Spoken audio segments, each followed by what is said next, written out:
في هذا الركن الفلسفي نعرض المفاهيم التي شكلت تاريخ الفكر الإنساني بلغة بسيطة، دون تعقيد ودون انحياز لأي اتجاه.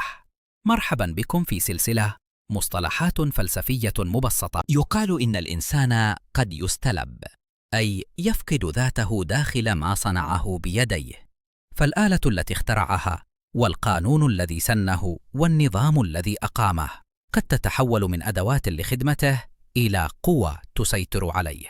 عند هيجل، الاستلاب هو رحلة العقل حين يخرج من ذاته ليتأمل العالم، ثم يعود ليكتشف نفسه من خلاله.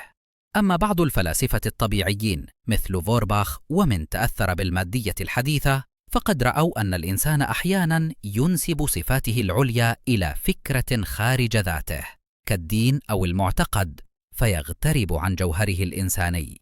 بينما كارل ماركس ركز على الجانب الاجتماعي، فقال إن العامل يستلب حين يعمل في نظام لا يملك فيه ما ينتجه، فيفقد علاقته بذاته وبالآخرين.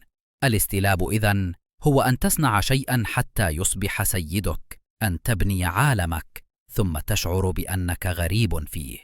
تنويه: هذه السلسلة لا تتبنى آراء الفلاسفة، بل تقدم المفاهيم كما طرحها أصحابها لتبسيط الفهم وإثراء الحوار. إذا أعجبك هذا الشرح، اشترك في القناة وتابعنا لتتعرف على المزيد من المصطلحات الفلسفية بطريقة مبسطة وواضحة.